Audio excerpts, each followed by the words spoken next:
You are listening to the Necropolis podcast, which is brought to you by Jason from Goatcraft and Shelly from HateMeditations.com and Metal Legion magazine. Welcome to Necropolis. We have a fun focus episode for you today. We will be talking about Morbid Angel, the legendary death metal band from Tampa, Florida, which formed in 1984, is still going today. I don't know why, but they are still, touring and all that. So for this focus discussion, we do have Shelly returning as co-host. Shelly is from HateMeditations.com and Metal Legion magazine. Thank you for joining, Shelly. Hello. Yes, I've definitely heard of Morbid Angel. Good to be here. Yeah, I just discovered that Elude Divinum and Sanus album, and I was jamming Destructo's Versus the Earth 24/7. We march, we destroy, Rob Zombie style. And yeah, I've always been a huge Rob Zombie fan, so I was thrilled when I discovered that album. Yeah, burn the witches and destroy the earth with the Destructos. And we also have Tyler joining today. Tyler is an old school metal writer, very cool guy, and he gets, in-depth conversations about metal on social media. Always a pleasure to have Tyler on board. Thank you for joining today, Tyler. Thank you. Morbid Angel, they're one of the new big deathcore bands, right? No. No. Yeah, right there. Okay, with, sorry, I was mistaken. You're talking about Morbid Angel. Oh, right. I forgot about them. Sorry, I confused the two of them a lot. Yeah. And the other guest we have today is Joseph April, who's also a metal writer. So Joseph, thank you for joining today. Of course, as always, pleasure. So just to kind of start this episode today, this focus episode, we did a Mayhem one a few weeks ago, and that went really well. So I just want to keep turning out some of these, focus episodes, just having one specific band that we just kind of analyze and discuss and can share stories about, because I'm sure we all have different anecdotes about Morbid Angel, but just really outside of doing interviews and other things like that, like roundtables, just focus on one specific band. Should be really interesting stuff coming out of it. So my personal anecdote with Morbid Angel is back when I was 12, I went to a private school called Aberdeen Prep in Tampa because I got kicked out of other schools and finally ended up at a private prep school. And the maintenance guy there, Alan Moses, he at the time was the president of the fan club Covenant of Death for Morbid Angel. And he also went on the road with them. He did a lot of stuff. He worked at Aces Records with David Vincent. And everyone in the Tampa scene knows Alan Moses, and a very central figure. He had back when he was in Australia, before he moved to Tampa, he had a little zine called Buttface. And Buttface was just like a combination of a whole bunch of death metal and really bad drawings of naked people and penises and stuff. It was really interesting, a little sign that he had.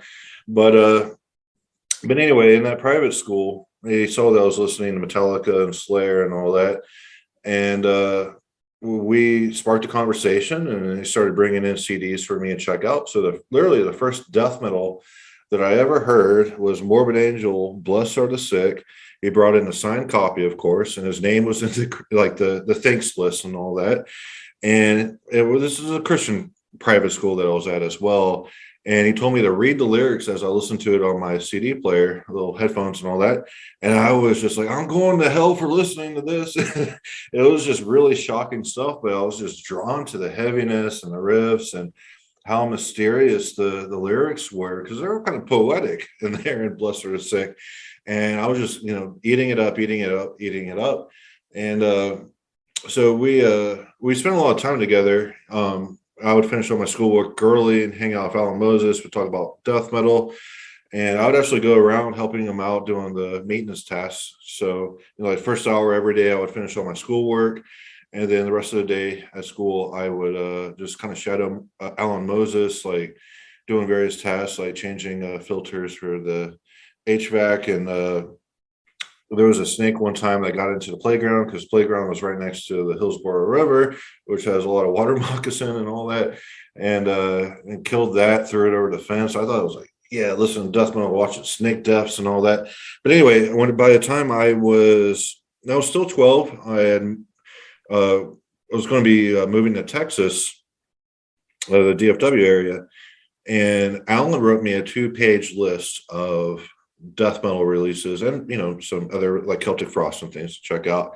And that was all I had to go by until the internet. So I had this 2-page list of releases, and I slowly started pecking away at that. So I got, obviously, the Obituary, Carcass, Nickel, Death, Morbid, or Death, Possess, Vader. And then what I realized by the time I was around 15 is that Morbid Angel was really the only band out of what I had that really, it was like started refining my discernment about death metal, like the songwriting and the riff craft, compared to like Death, for instance. Like Death is riff salad. And that was kind of like Morbid Angel that opened my eyes. Like, you can elevate these songs and refine them and have more flowing, quote unquote, types of songwriting and compositions, and have meaning behind why everything is in their individual placements, whether it's the lyrics that have a specific theme, or how the riffs are stitched together to convey something more profound than their individual components. Like in Death, it's just riff salad. It's very cool sounding riffs, but the way they're just kind of like thrown into a blender, and there's your song. There's like all these random ass riffs. And later Death, I mean, Scream Bloody Gore and Leprosy. There's some coherence there in the songwriting, but Morbid Angel was the one that really opened my eyes to, I should say, better death metal.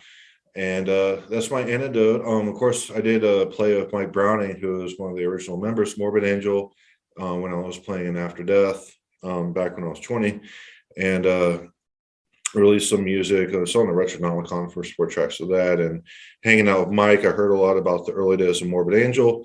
Of course, Alan Moses had a lot of stories. And then my personal anecdotes, meeting, Pete Sandoval, David Vincent, and all that. So, but anyway, that's my anecdote for Morbid Angel. It was the band that really opened my eyes to, through a refined lens, I should say. It refined my taste in death metal. Was that Morbid Angel? And I'll start with Shelley. Like, what are your general thoughts about Morbid Angel? Well, yeah, like most people, they were one of the first proper death metal bands that I started listening to seriously. I think it was the video for God of Emptiness that I just randomly stumbled across on music television when I was 13, 14. I was unfortunate enough in that the first album I managed to get hold of was Heretic, which is probably not the best introduction to them, but after that I did work my way through their discography pretty much in chronological order. And for my money, there are individual death metal albums that have been released that I think top Morbid Angel, but I think that run from Altars of Madness all the way through to Gateways to Annihilation is the most consistent run from all the classic sort of death metal bands. There's not a weak album in that run, compared to many of their contemporaries that after about 93, 94 you sort of saw the cracks and they started to slip. Whereas Morbid Angel, I think, kept fresh. And I think the interesting thing as well, given that they were one of the first, is you can kind of see the evolution of death metal itself within their evolution. It always sounds like Morbid Angel, it always sounds like Trey, but you can sort of document the evolution of the style. Like if we take Abominations of Desolation as like, obviously the very early kind of very primal, very primitive, very occult style when it was still kind of evolving out of early thrash and Bathory and Celtic Frost influence there as well. And then you take Altars of Madness, which to my money is one of the first sort of mature statements of death metal. I rate it so much more than what Death or Obituary were doing in the late 80s, because it is just so much more sophisticated. The level of precision playing, but also, although many of the riffs are kind of, it's played 6-8 bars or whatever, and it could be predictable in its own way, the level of chaos that they managed to achieve within those measures just wasn't really equaled by anyone. And then you had Blessed Are the Sick, which took death metal to a kind of new level of refinement. It's a really clean, polished, precise album, but it's also quite sort of sparse and open. And they're kind of dealing with much more kind of sophisticated themes, both in the riffs, but also the lyrics as well. And that's sort of borne out as well by the cover art, where they're really trying to sort of elevate death metal beyond this almost kind of cartoony kind of image it was getting. If you compare that to, you know, what Suffocation were doing at the time, they're two sides of the same coin, but they're just totally different approaches. And then, yeah, as you go through Covenant, it's a great album, but it's arguably like more starting to get a bit more popular. It was released when Morbid Angel were starting to sell some serious volumes in terms of their records, and death metal was I think it's the best-selling death metal record, right? Yeah. And it sort of maintains the integrity of being a fine death metal album, but it is really listenable. It's really fucking catchy as just a good metal album. Like, it's up there with just like, you know, mid-80s Metallica in terms of how listenable it is. And it has like Angel of Disease. I know that was written much earlier, but it's, you know, it's basically a happy-go-lucky new wave of British heavy metal song. And then you go through the mid-90s, and some people say Domination, they kind of slipped a bit, but there are some good tracks on there.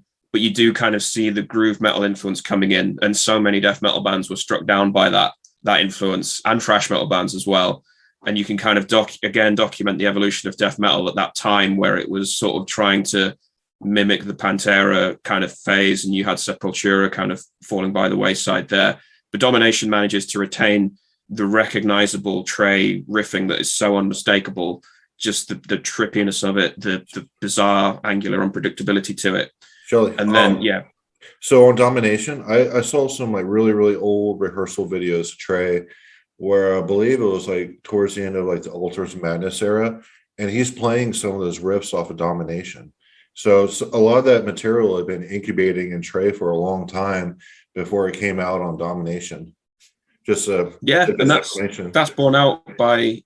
I mean, yeah, there's a couple of duds on that album, but that is borne out over the majority of the material on there. You can tell it's still very much his style and his riffing, even if like the production might be a little bit more in the sort of groove metal mid-90s kind of style. And there are some riffs and moments where you think, it's a bit cringe, but yeah. And then you sort of have the later 90s releases when Steve Tucker came on board, and like I rate Formulas and Gateways, they're sort of in that late 90s milieu of really mature death metal, when for the most part death metal had kind of faded from the picture, but there were some really sophisticated releases coming out.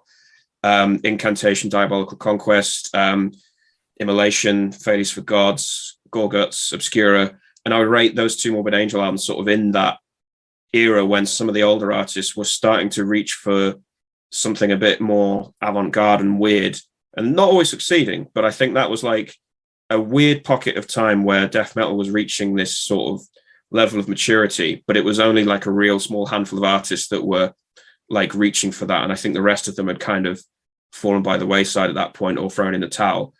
So yeah, that's sort of the narrative arc of like the classic Morbid Angel. I won't really go into the 2000s just yet because that could get messy. But yeah, that's for me what Morbid Angel mean, is sort of a unique artist in their own right, but also their legacy is kind of tied to how death metal evolved over the first 10, 15 years of its existence.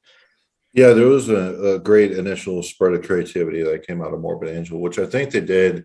You know, they consolidated all their best ideas in the first, 7 years of their existence.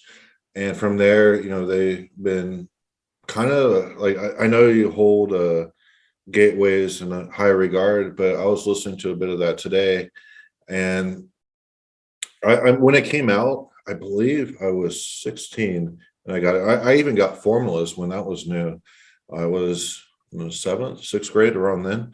But I was listening to Gateways today, and it is really sterile to me. Like I hear like proto Behemoth and Gateways with the type of riffing, and I know like Steve Tucker, he was really into Behemoth himself. So Morbid Angel laid like the groundwork of what Behemoth would do with Gateways to Annihilation. I mean, you can hear that. There's a lot of chugging on Gateways. I will accept that. And yeah, you can hear that, when Behemoth went, I want to say death metal, but I don't really class it as death metal. But when Behemoth started doing what they do, you can definitely hear Gateways as like the groundwork for that. But I wouldn't say it's like they're Morbid Angel's best album, but I think it holds up for me. Because they were really exploring what you can do with slower death metal, slow or mid-paced death metal in weird and interesting ways. Some of the solos on there are really fucking trippy, and there's just this weird swirling energy going on. And I do really rate Tucker's vocals on there as well. I think they're just furious. I have two tidbits to interject, and we'll get to Tyler and Joseph here in a second. But so just a cool trivia thing that you might not have known about Gateways and the solos on there is that Trey was really experimenting texturally with various devices, and he recorded those solos at More Sound Studio through a glass bowl connected to his amplifier. You know, just trippy Trey and all that, just trying to be really creative. But I disagree with your take on Steve Tucker's vocals. At the time, I feel that they are okay. I said it's going to sound really mean, but he's really good at being generic, if you know what I mean. Like, out of all the generic, Cookie Monster vocalists out there, he's probably the best.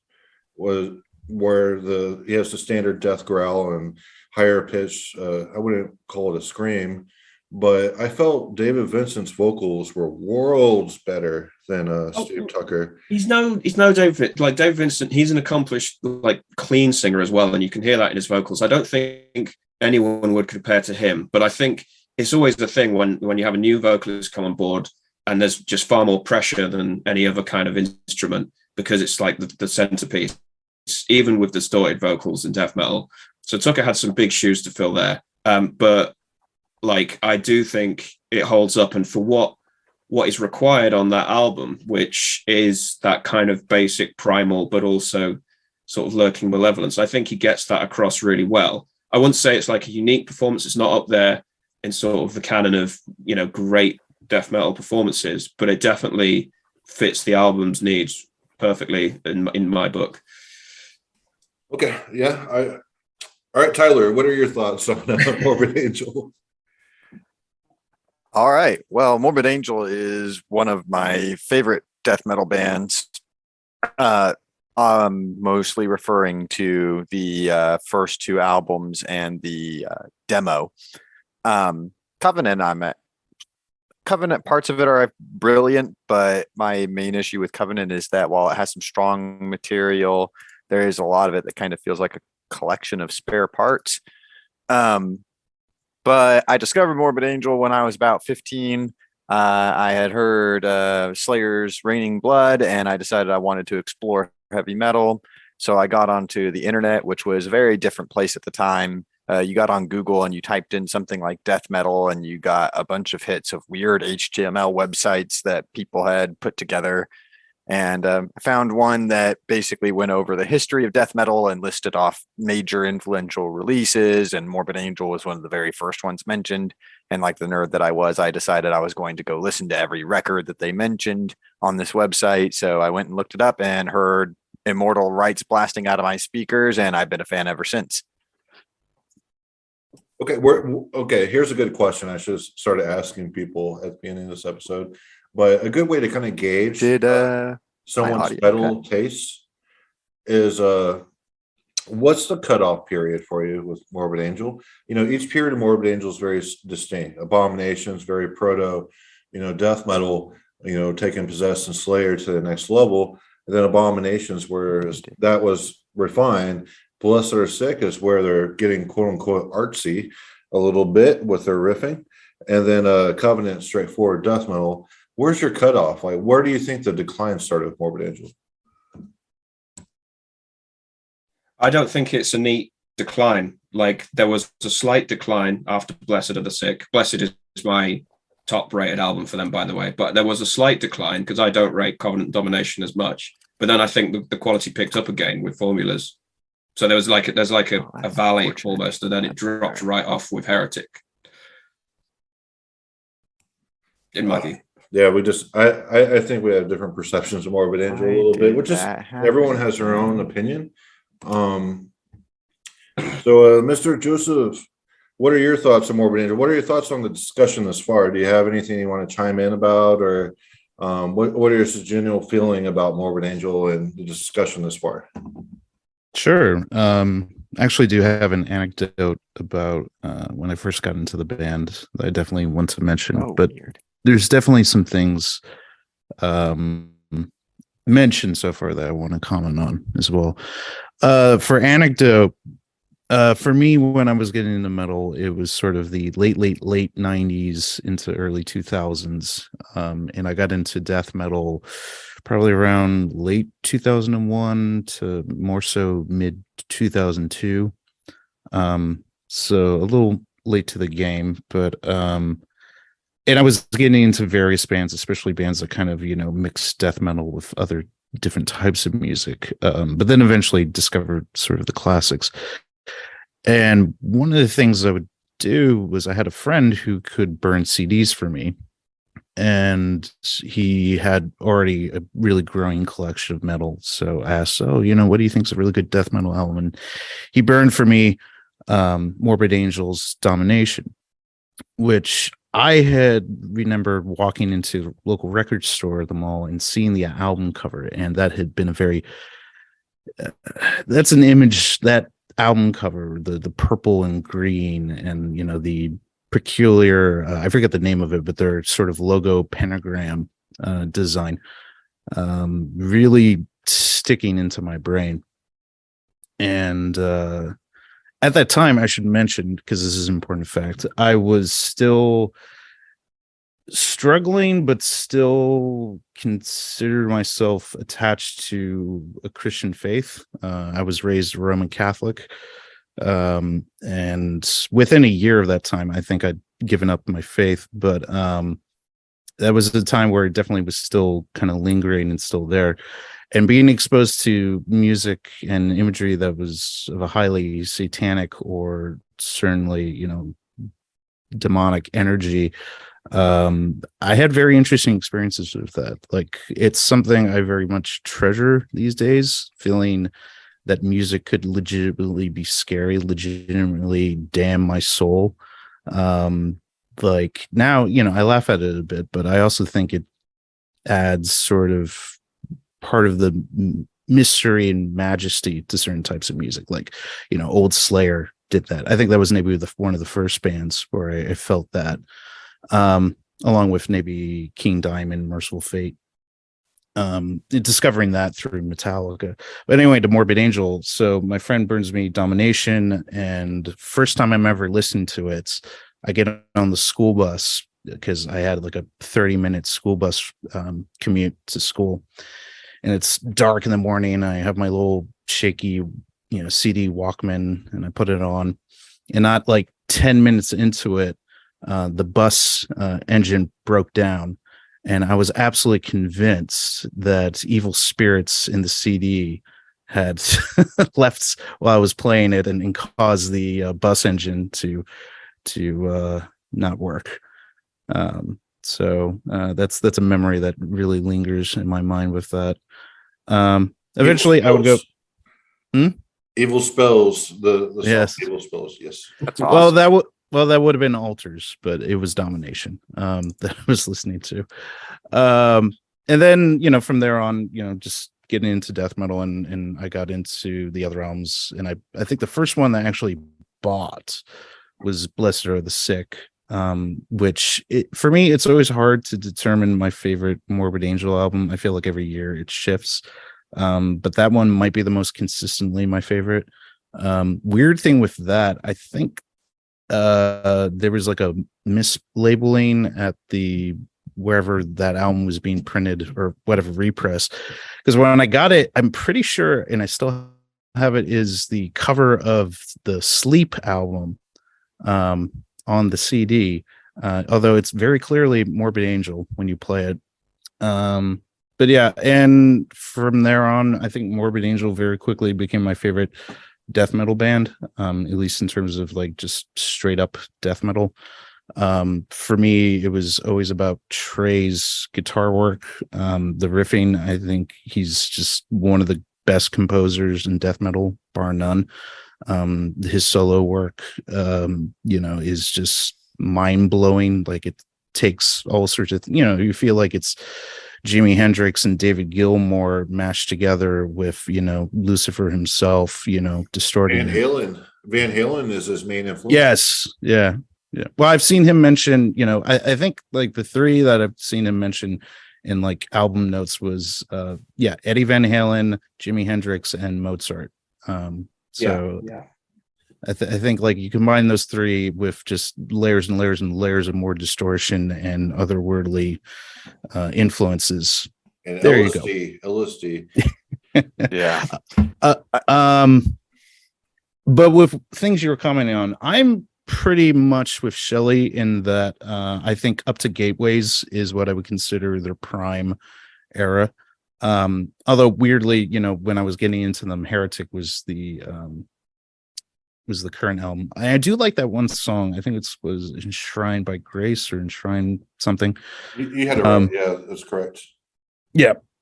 I think that's a pretty good song, but that album is definitely weak. Heretic. I was re-listening to it this week and I was like, okay, what do I remember of this? But Gateways in particular, even for me, more than Formulas, I think is a pretty strong album.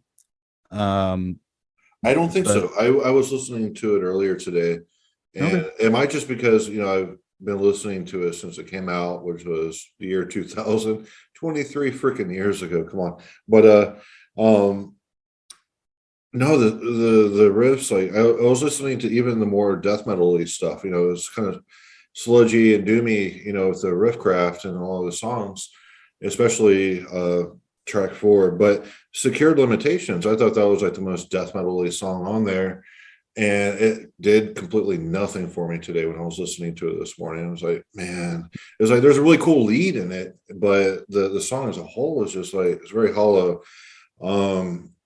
But I also listened to quite a bit of Formulas, and I realized like there's some good freaking riffs and Formulas, aside from some of the Pantera influence in a couple of those tracks. But Formulas holds up a lot better in my opinion than Gateways. But when it comes to the first quote unquote 3 albums, A, B, and C, I think those are untouchable.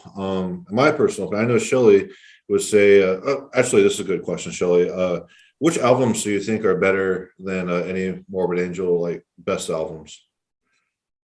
You mean other death metal albums? From other bands, yeah. Like which specific albums are better than things that Morbid Angel has put out? If you want to mention At the Gates, and I can cringe a little bit.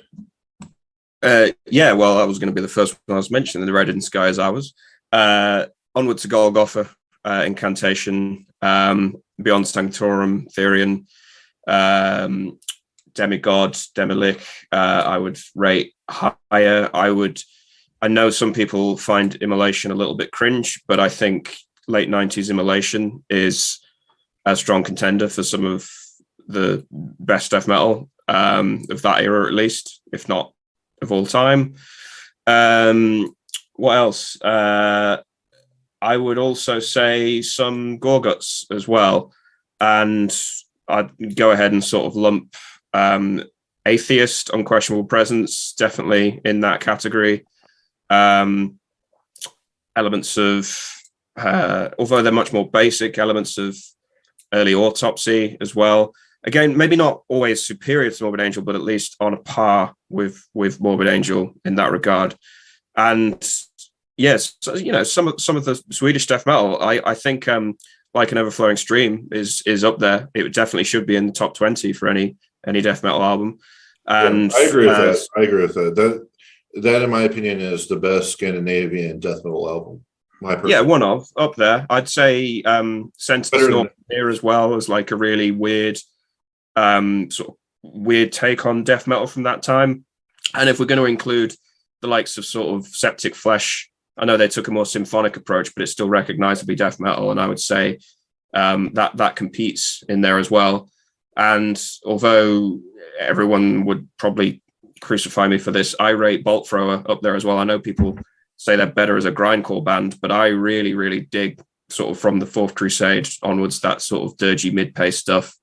I wouldn't say it's better than Morbid Angel, but again, I would say it sort of belongs in the same canon. Tyler, your thoughts on that? I don't think that any of the albums that he mentioned, other than maybe Immolation and Autopsy, were bad picks to say they're better than Morbid Angel. If I'm going to go by what I listen to like often, as opposed to I would, uh, what I would, I suppose, like rationalize to somebody if I was talking to them about the subject of best death metal records, then I would put Morbid Angel higher than those bands because I tend to listen to Altars of Madness more often than any of those records. But they're all excellent death metal records. I don't know if I would put Immolation up there. I mean, especially when you use the term like late 90s Immolation, because to me, the only Immolation I ever find worth listening to is the first record or half of the first record and all of the second record. And Autopsy, I feel like, while they're excellent, doesn't quite get to the level of Morbid Angel. In fact, well, I think the Autopsy is a wonderful band. I don't even know if they would make my top 10 or top 20. I feel that Autopsy is what Death should have been, honestly. Like, Death was the comic book version, the cartoon version of what Autopsy was. That's my personal opinion. Like, and I kind of categorize them, in my own mind differently than Morbid Angel, like different, branches from the death metal tree. Well, yeah, like I don't really put them side by side at all, but no, they're all, well, a lot of the bands I mentioned, that was the beauty of death metal from that time, is they all had their own signature take. Like Atheist is wildly different to Autopsy, is wildly different to Dismember, and so on. But they were all trying to sort of define what death metal meant for them. But this is the thing. When I say Autopsy, I really only mean Mental Funeral, because that's the album where I think they nailed what Autopsy was at that time. And that again speaks to Morbid Angel's consistency, because they had a whole batch of albums that I think are as good as, if not better than, Mental Funeral, whereas Autopsy only have the one. And again, that's kind of what I mean when I say they achieve that level of consistency where you can really analyze them over a long period and their development as artists, whereas you can't really do that with many of the other classic death metal bands in the same way. I would agree that Morbid Angel, especially, obviously, Jason, you disagree a bit with the Steve Tucker albums, but with Shelley, I would say for a band to be successful essentially on 6 albums is quite a feat. I mean, I often think a good band puts out, 3 good albums, and if you're able to go above that, then you start getting the legendary status. Like, very, I could count on both of my hands the amount of bands who have never put out a bad album, and then some of those would be cheating because they put out 1 or 2 and then called it quits. So Morbid Angel is definitely, their legendary status, I think, is well deserved. Even if you wanted to cut it off at Domination, 4 albums of near perfection, I think is fantastic. Although, to disagree with Shelley, I do think Severed Survival and Acts of the Unspeakable are very good albums, though Mental Funeral, I would say, is their best. Yeah, I'm with Jason on the Steve Tucker albums. And in fact, I might even be slightly more radical in that I cut it off at Covenant. I don't even really listen to Covenant at all. So Gateways to Annihilation is just too bouncy. There's too much bounce going on. It interferes with song development. They don't have as cool of song development as they did on Blessed Are the Sick and Altars of Madness on that album, where songs kind of build up into awesome climactic riffs. Instead, you get a lot of obsession with, this riff is really driving. It makes me want to nod my head. Well, that's neat and everything, but you can hear that in quite a number of bands. And after you've heard it a certain number of times, it gets really boring. It starts to feel like you're nodding your head more so because you're falling asleep than you're enjoying the song. I think it's the production that works for them, Tyler, honestly, because they recorded that at Morrisound, and that production is fucking phenomenal on Gateways to Annihilation. I know the drums are a little triggered, and on Opening of the Gates, they actually cheat and add more beats than Pete actually performed. It was like, if you listen to the song Opening of the Gates, his feet are inhumanly fast. It's faster than even Pete Sandoval can play. So they did cheat, and they did a lot of studio trickery to make that a really great sounding textural album.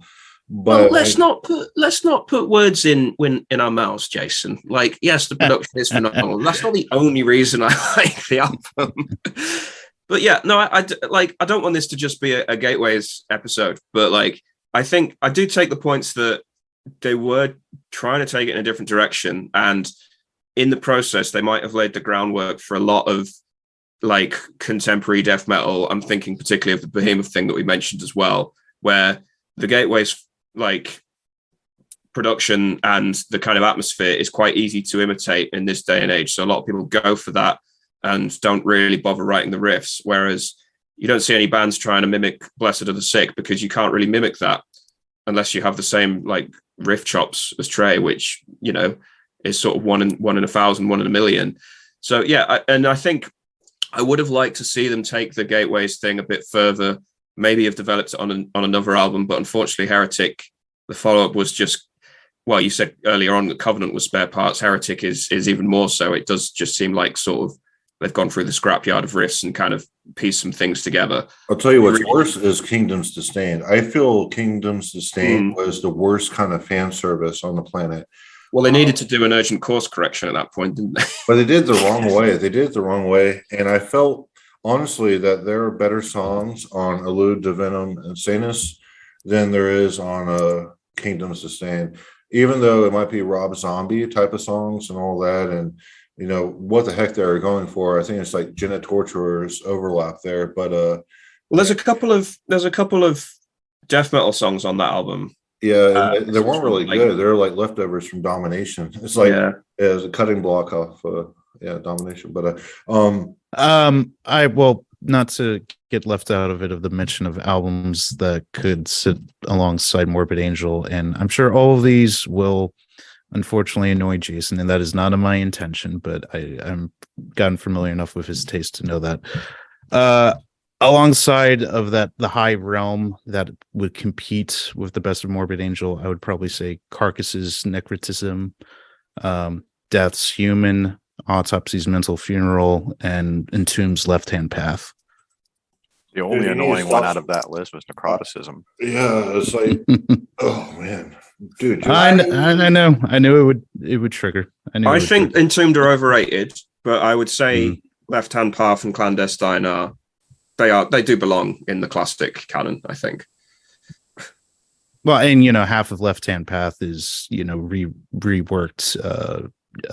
The prior band Nihilist. Yeah, Nihilist. Yeah, reworked Nihilist. Yeah, I mean, I think the problem again, and this sort of comes back to the Gateways thing. I think the problem with Left Hand Path is it laid the groundwork for that Swedish style, and we've heard so many albums that try to ape it that you kind of go back to the original. It sounds kind of stale just because it's been copied so much. But at the time, again, there weren't really many bands that sounded like that. I think Dismember was superior, but that doesn't seem to be the consensus within death metal. But no, I agree with that. I agree 100%. Like an ever-flowing stream is definitely best Swede death. I'll say that best Swede death album. Yeah.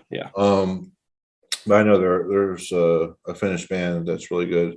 Well, aside from Demolic, a Sentence, and I've been really trying to get around to really thoroughly checking that album out. But North from Here, I believe is what it's called. I hear that North from There, yeah, it's astounding. If you haven't listened to that, you're missing out. Yeah, I'm a slow mover, Tyler. I'm a very slow mover, and like I listen to like 50% metal and a lot of classical and all that.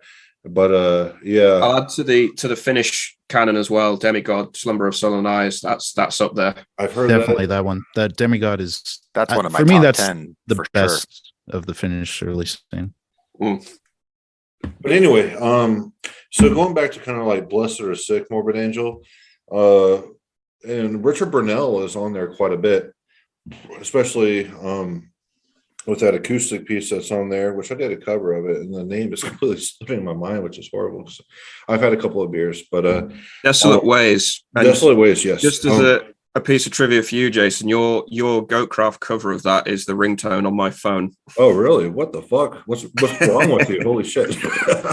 That sounds awesome. Every time a takeaway arrives, I hear your cover of Desolate Ways when they can't find my house. I forget which key it's in. But all the notes are in the same key, other than the last one. And that very last dissonant note. I was wondering about Richard Brunelle, like if perhaps he is a great guitarist. Like if he was inspired by like a guitar teacher he worked with to write that, or I know like sometimes when you have a teacher like with painters, they'll kind of coach you and paint, to paint something good beyond, what your current capabilities are. And I wonder if Desolate Ways is that with Richard Brunelle. But then it's like, I think it was really Richard Brunelle that came up with that, and heavy on the music theory in that piece. And I appreciated doing that cover when I realized like, hey, there's more thought, like musical thought, into theory that has been going into death metal, even though it's not a death metal piece. But yeah, it's really sad about what happened to Richard Brunelle.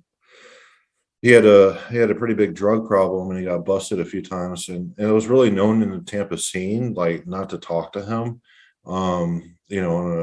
Don't let him into your personal life and all that, because at one point he had been busted so much that he became an informant, and he would start asking people, was like, do you know where I can get drugs and all that? And he became like an informant that just went out and started screwing over other people. But I really feel sorry for people like that, where they get their lives so fucked up with drugs that they become a mess and they can't ever rebound from it. And that's what happened with Richard. Obviously, look at the guys in Morbid Angel, like Pete and Trey. They've done a shit ton of cocaine.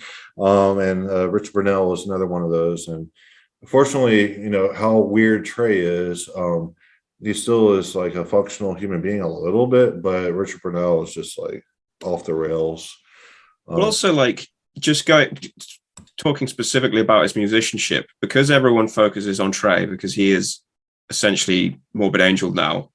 But yet going back to like Richard's like guitar work on the early stuff, and particularly I'm thinking there's some footage of the tour that Morbid Angel did. I think it was back when they released Altars of Madness. They toured with Carcass and Napalm Death.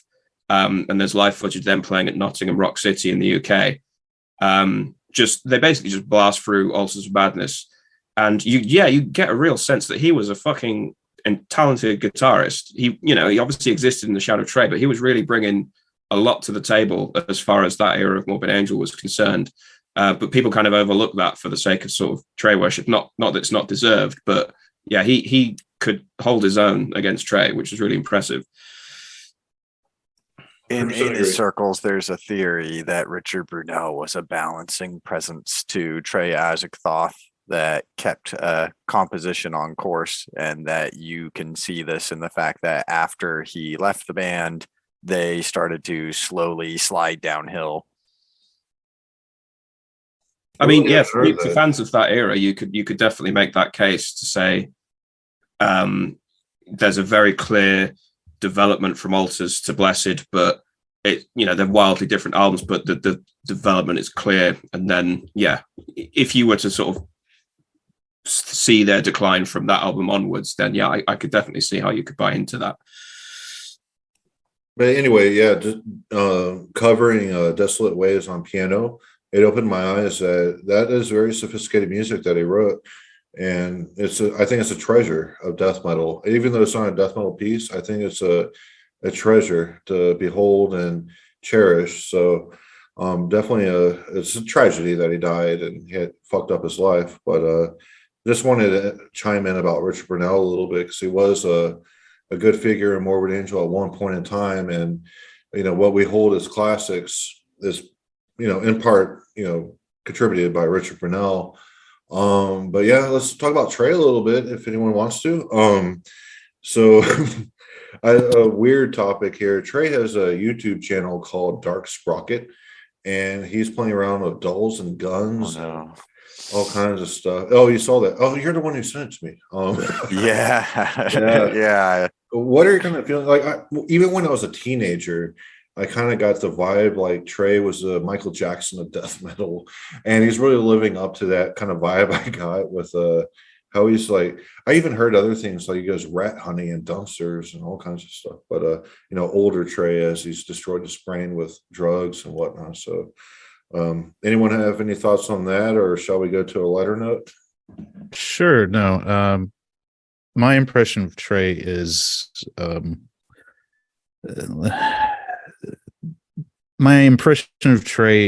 very much sort of like Mozart. I think he's a genius, but at the same time, I definitely think he's on the autistic spectrum, which I think was absolutely the case with Mozart. And I think it just sort of shows his obsessions, his obsessiveness. I think in what it seems that he potentially has not had much in the way of relationships. I think it just kind of shows that, and it's an interesting aspect, when someone's brain is wired a bit differently, where they can focus on something such as music or mathematics to such an extent that it's almost incomprehensible to other people. So they did play a lot of Mozart. I know Carl Sanders from Nile. He lived in the house of Morbid Angel up in North Carolina, I believe, and they played a lot of Mozart, and they would speed up, the vinyl to play it twice as fast, and that's what they were listening to in the early days of Morbid Angel before altars.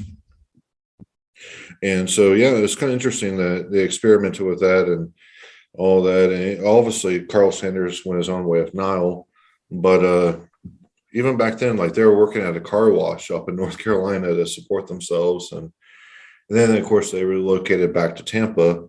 But my mom went to the same high school as Mike Browning and Trey Azagthoth. My mom actually saw a band, I forget their Argus. And Mike Browning played in Argus for a while on drums. So it was like a really old school metal band, cover band thing. But I think it was Plant High School in Tampa. Trey Azagthoth, Mike Browning met there. And my mom also went to that high school. A little anecdote no one knew about. But anyway, when you talk about relationships with Trey, the reason Mike Browning got kicked out of Morbid Angel is because he beat up Trey twice for kissing his girlfriend.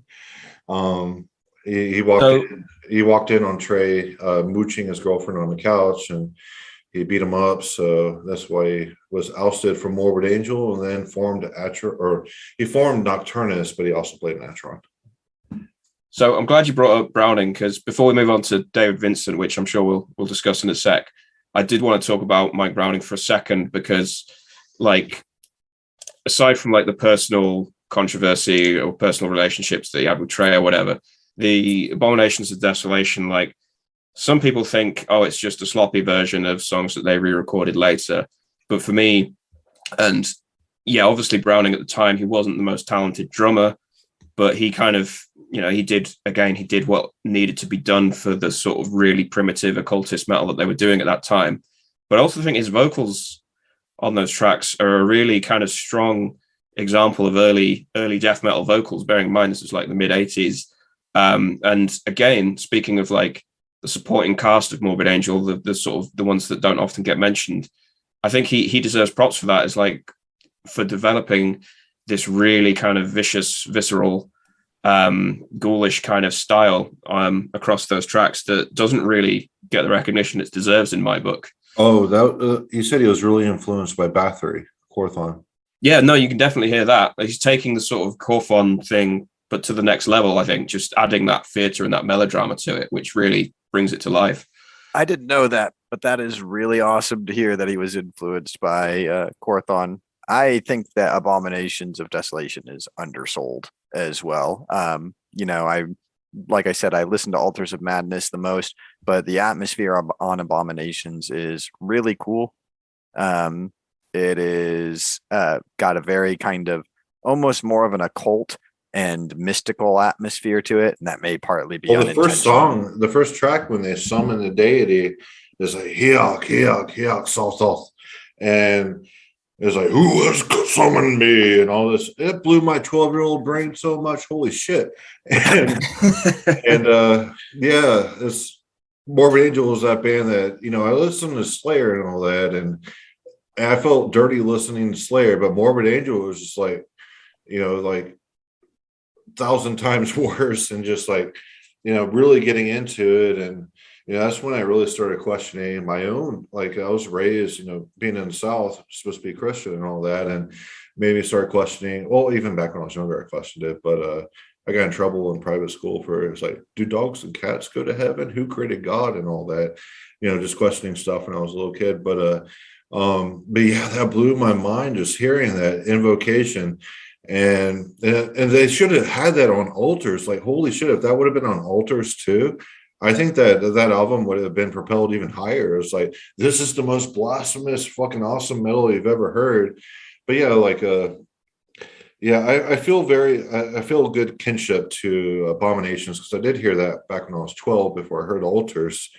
And it is a more raw and visceral take on some of the songs that ended up on Altars. Tyler. Yeah, I definitely feel that way. So like I said, I listen to Altars more often, but with Altars, you start to get the effect that Morbid Angel kind of carried through a lot of the rest of their career in some aspects of a very mechanized sounding production, which sounds good. But I think that Prozac once described it as sounding like a tank crushing a shopping mall, rather than having this kind of almost like, Abominations almost more sounds like there's some kind of like evil sorcerer croaking spells at you inside of a, from within a swamp or something. It sounds really weird and watery, and like I said, that aspect of it may be unintentional too. It may just be that was the limitations of the recording equipment they had, but I think it sounds really cool. Yeah, and you kind of get that sense that it is following on from early Bathory, Hellhammer, early Sodom, where the evil atmosphere, they did intend, but there were so many aspects of those recordings that they couldn't control because they were limited by budgets or what the technology allowed at the time. And Abominations kind of fits in with that. Whereas Altars, amazing as it is, it's a completely controlled environment. Like, it's very, they're completely in control of every aspect of the production, and they're much more technically proficient. Obviously, Pete is a much more competent drummer than Browning, but I think, again, that's not to slight Browning. I think it brings that kind of dirty, like, the idea that almost anything can happen on those tracks, because it is sort of almost dangerous in a way, because it is so sloppy, like early Bathory as well. Well, when they got Pete, they made him rehearse like 8 hours a day in a storage unit, just pounding away, because they got him from El Salvador, after he had recorded that stuff, Terrorizer, which David Vincent was also on. That's how they made a connection. But they made Pete practice like to death every day. And that's how he got so good, is because every day he grinded. And Browning, I like his drumming. It's very fluid. It's very natural sounding. It isn't, like highbrow and technical aspects. But when I played with Browning, I showed him how to do like a gravity blast. Like how you work the wrist with a gravity blast. And the next day I came in practice, after I showed him in the prior practice, he was actually doing a gravity blast. So Browning, puts his mind to stuff. He can do it. And I've heard it on later recordings that he's done. His feet are faster. There's a lot more going on. So I don't think he's a bad drummer. I think back then, the criteria for drumming in metal was a lot more simple than it is now. And he's a very capable individual. It's just a matter of, the era that he was brought up in, and not having to grind like Pete had to do. And, I also think he's got a very creative mind. Like, you listen to early Nocturnus and they were out there. Like, I think The Key is a pretty sloppy album, but I still think it's like deserves to be remembered as like one of the weirder like examples of early death metal. And I think also as well, Browning was really done dirty in the whole Nocturnus thing as well, given that he was basically the creative driving force of that, and then he was chucked out with the band. Yeah, Lou Panzer. And I'm not supposed to say bad things about him, but fuck that guy. No, I've been told not to say bad things about him, but fuck that guy. He became a born-again Christian too. He denounced metal, and now he's some safety manager somewhere. But back then, he wanted Nocturnus to be a, like an MTV band. I mean, they were on MTV, but like, like today's MTV type of band where there's like, in pop culture and all that. Not on Headbangers Ball or something like that. Like, yeah.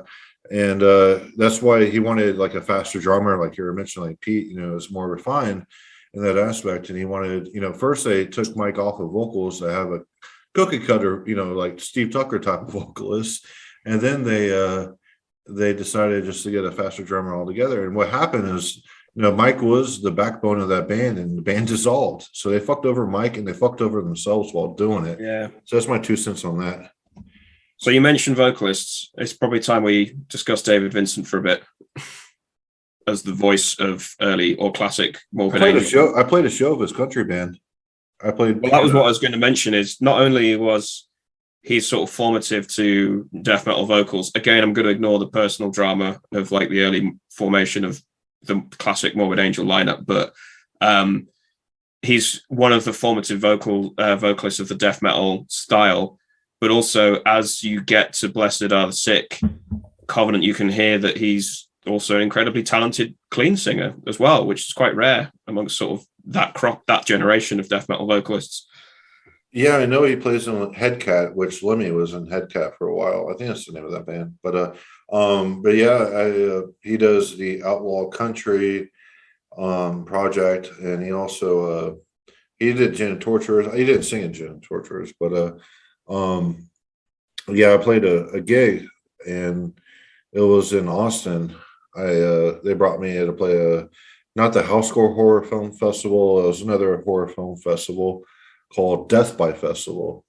And I went and, did the go craft there, poured blood on myself, blasted piano at people. But, I got a good story. But anyway, David Vincent was also playing there of his country band. And I set up my merch table right next to David Vincent's wife's, like his new wife. She lives in Texas. He lives in Texas now. But so I set up, the merch table, and I have a friend also from the Anus, a child of the Anus, also working that table. And his wife, slinging merch for the outlaw country stuff that he was doing. And she had this huge cast on her leg. And she was on crutches. She was on crutches. And, we sparked a conversation, and she owns this ranch where some of her horses got out, and she started wrangling the horses and got trampled on, and her leg was broken, and she crawled like an acre with a broken leg, and just to close the gate to make sure the other animals didn't get out and all that. No, what happened was I'm sorry, I had a couple beers. She was riding a horse or something like that. It fell off and broke her leg.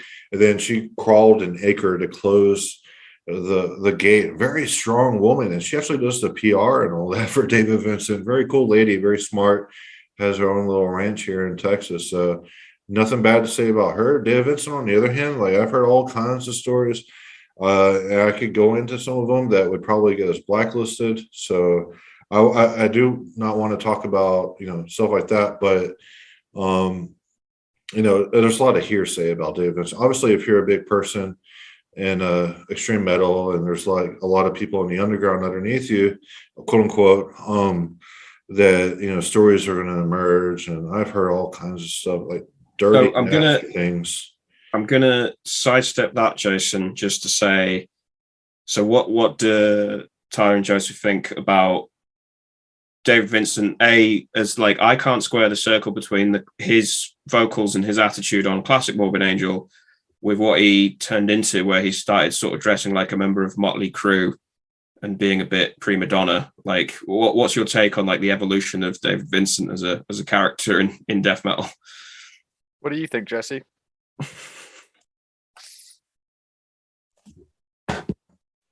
Oh, me?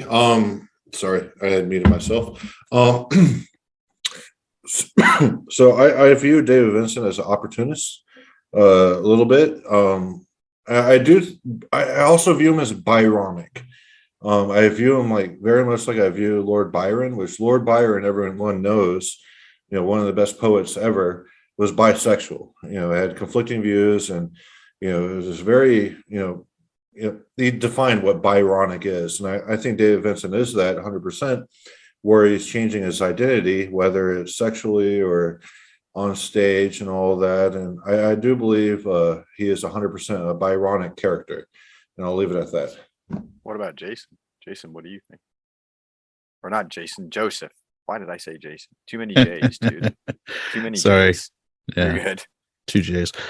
I mean, vocalists are always an important part for me. There are bands out there that people love, and as soon as I hear the vocals, if it doesn't work for me, I just drop that band. I can't, certain tones and things grate on my ears, and regardless of how good the riffs or the drumming or anything else is, I just can't deal with it. David Vincent for me is one of the best in death metal, certainly with the classic Morbid Angel era. I think for me, partially because I've for a long time leaned more toward black metal than death metal. The aspect about death metal that sometimes I don't like is how the vocals can become very monotone. And, in some ways, I think that can kind of be the intention, which is Tucker fine. is very monotone. Yeah. Well, and that was the thing. Like, I've grown to be okay with Steve's vocals. They're not my favorite. But in comparison to that, David Vincent, I think, is one of my favorites. The fact that from song to song, the vocals can change, the fact that his pitch can shift, to me, that just always impressed me. And it's interesting to hear, I mean, obviously in something like Covenant, you hear his actual clean singing, the fact he can clean sing. And I never really thought about that aspect, but the fact that he probably was bringing more clean singing techniques to his growls probably explains a lot. But yeah, for me, just consistently one of the best vocalists in death metal. In terms of his interesting choices after Morbid Angel, I mean, partially I think it's just sort of probably the influence of his wife or ex-wife being in the Genitorturers and all of that. I'm sure it explains some of the goth club outfits and things. I think, yeah, well, and Jason mentioned aside his lyrics. That is another thing. I mean, one of the things, and it probably shows most in Blessed Are the Sick than any of their other albums, but it's here and there elsewhere, was the fact that they incorporated a lot of sort of Lovecraftian themes besides just Satanism. It wasn't just sort of, what you would find sort of standard melt Satanism.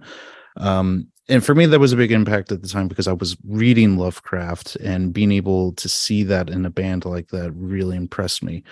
Sort of this idea of sort of demonic forces well beyond just the Christian perspective. And I love that besides that as well, his lyrical craft, the way he put those lyrics together, regardless of theme, definitely, I think he was one of the better examples in the genre.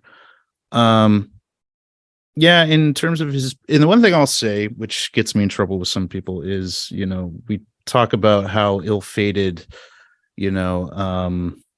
the last album he made with Morbid Angel, Illudium Divinum Insanus, was.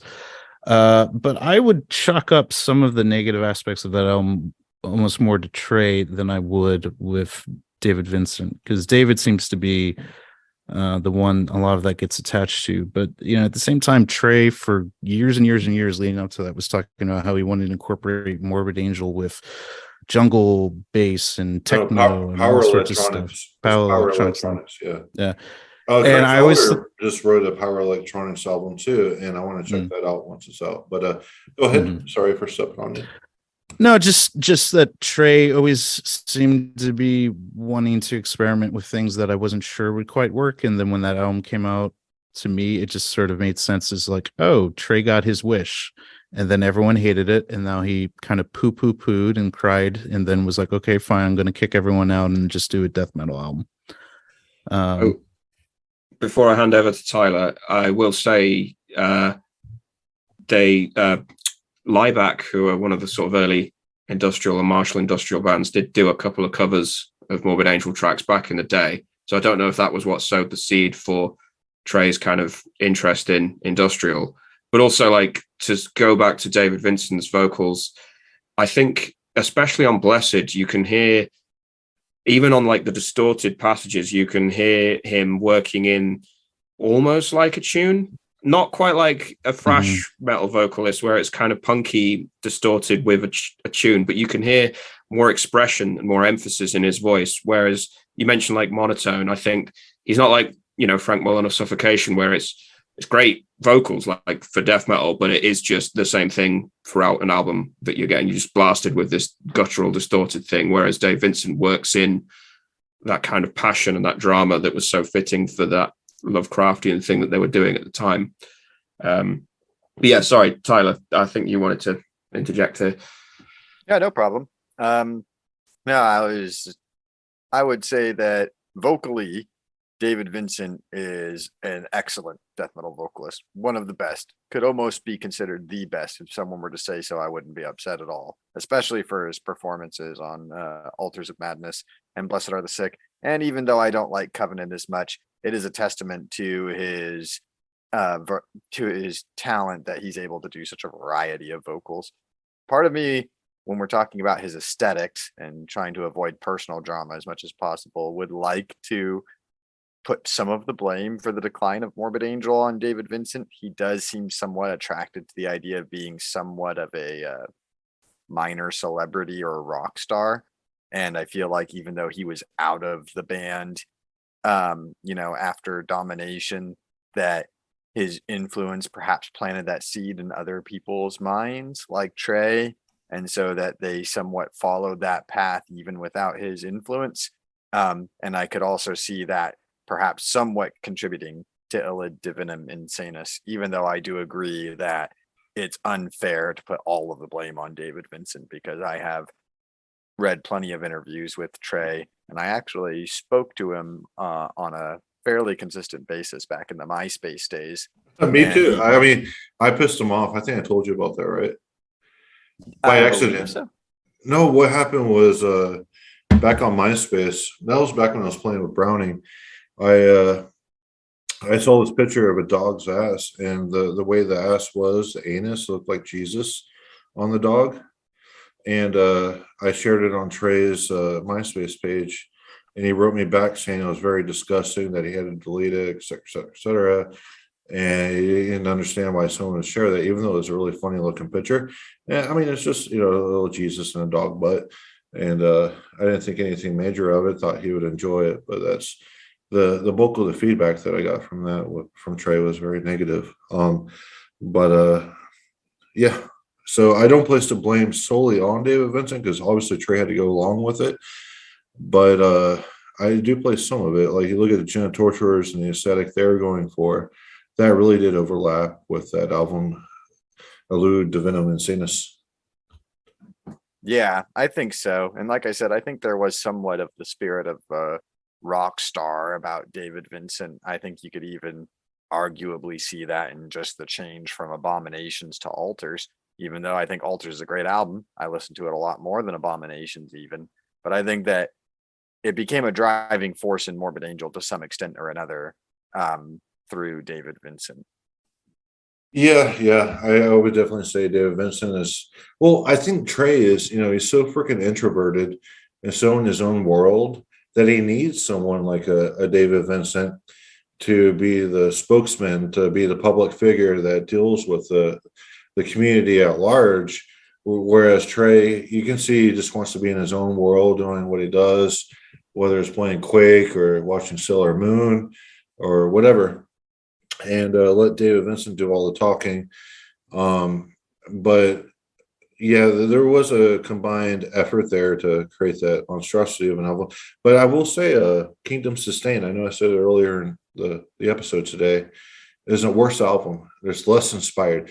There was more thought and vision to Illid Divinum Insanus than Kingdom Sustain, 100%. So I view Kingdom Sustain as even worse than Heretic. It's the worst Morbid Angel album. Anyone got a take on that? That one. Sorry, go on, Tyler. Oh, I was just saying I never bothered to listen to that one. I never even turned it on.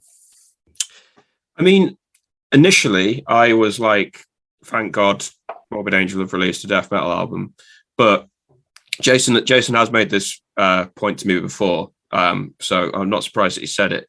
But I would kind of almost agree that although the Rob Zombie album is terrible, at least they were trying to do what they wanted to do. And I have to credit artists even when they make a terrible album, you know, your Cold Lake or whatever, where it's like you failed so spectacularly, but you've made yourself quite vulnerable in the process to all the backlash that you kind of just have to say, well, credit for trying. Whereas if you play it safe and you just do what you think the fans want, yeah, that's as an artist, that's less respectable in my book. And yeah, I think I do on this point. I take Jason's point that yeah, it is just like boilerplate death metal for the sake of appeasing fans that wanted Morbid Angel to be Morbid Angel, and they didn't really put any imagination into it. No, that's when you're drawing influences from the external world into crafting your vision rather than it coming from within. I think the Rob Zombie album came from within. That's why it's better, because they wanted to mold their image into something that would be It's authentic. Yeah, go on tour with Samael and Rob Zombie and all that, and play to big crowds. Yeah. So yeah, I definitely view that's more authentic, even though the end result, if they succeeded, would be very inauthentic. But yeah. I feel like there was more of a vision to create like a Rob Zombie version of themselves than there is with creating good death metal and Kingdoms Disdain. They just put out and I did write a review of that on the website about Kingdoms Disdain back when it came out, and I expressed my thoughts on it, and I did say it's the worst Morbid Angel album, and Steve Tucker did write back, and he told me, but at least my vocals are good, right? And that was the worst response I've ever received. So he didn't care about the music at all. It was just all about his vocals. And yes, he is very good at, you know, being the type of vocalist that he is, even though I do consider it to be quite generic. But yeah, I got that response back, and I did lose a lot of respect for that individual. But not that Joseph, really did you want to come in on Kingdoms Disdain at all? Yeah, well, in sort of a comment on the modern era. Yeah, I re-listened to that album, and there's like one song really that only kind of holds up, the single Piles of Little Arms. I think it's a good song, but you know, that doesn't make up for 11 songs following it that just put me to sleep. I don't think it's a great album, which is interesting because I think it was so many people praise that just because it was a course correction of the previous one. I think that kind of overrode some people's brains for a hot second. I don't think anyone's listening to it, you know, a few years later now going, oh, it's still an amazing death metal album. No, I think people just were reacting to it thematically. It's worse than Heretic. Listen to Heretic. Heretic is better and Heretic is bad. Okay. Yeah. I mean, you compare the two. I'm serious. Take a couple. No, I agree. The two albums. I agree with you. Heretic is a Dungeon Synth album with some death metal songs on it. How do you feel about Kingdoms Disdain versus Illid Divinum Insanus? That aspect. I mean, Ilium, I did not re-listen to recently, so honestly, I kind of have to. It's sort of distant memories that I need to refresh to think about that. But I think Jason has a fair point. I think that is where their obsessions and their interests lied. I just think it gets overblown as being entirely David's interests rather than Trey's. I think Trey was very much interested in what they were doing there. But yeah, in terms of ranking it, I'd have to reevaluate. The one thing I was going to say though was that first time I ever saw Morbid Angel was actually after David rejoined the band. I think it was that first tour they did. Oddly enough, I think it was a double headline tour with Soulfly. And I saw them at the Trocadero in Philadelphia. And for me, that was one of the best shows I ever saw, was just that Morbid Angel set. On the PA, actually, they played through all of Raining Blood, and as soon as the album finished, Morbid Angel went on, which already was just sort of a great setup. And, you know, and they just started playing the classics from the first 4 albums. And I saw them a few times after, and I did see them during the touring for Ilium. And although I have vague memories of that due to being extremely sick when I was at the venue. And the last time I saw them was with Steve Tucker, I think at MDF, and I was highly disappointed with that performance because they had decided, in some fairness, to focus on material they hadn't played in a long time, but they were only going to play Steve Tucker material. So I was very upset to not even hear them attempt to do anything from Altars, Blessed Covenant, or Domination. So yeah, just to follow up on the live thing, I might have seen them on the same tour when David Vincent had just rejoined. So I saw them at Hellfest in France for the first time. And likewise, I was really hyped up to see them. Never seen Morbid Angel before. Again, like I said, one of my favorite death metal bands. And they played every single track that I could have wanted them to play, and they fucking ripped my face off for every single one. But there was this moment when they had to play I Am Morbid, and it was like there was an agreement reached between the crowd and the band. They were like, look, we've already seen a lot of the reactions to this album. We have to fulfill a quota of songs off this album. Like, I don't know, the record label made them or whatever, but the crowd immediately went quiet. The band just immediately went static, and they just kind of worked their way from I Am Morbid and then went straight back into like Blessed of the Sick material. And it was like, okay, we've done our homework now, got that out of the way, we can have some fun again.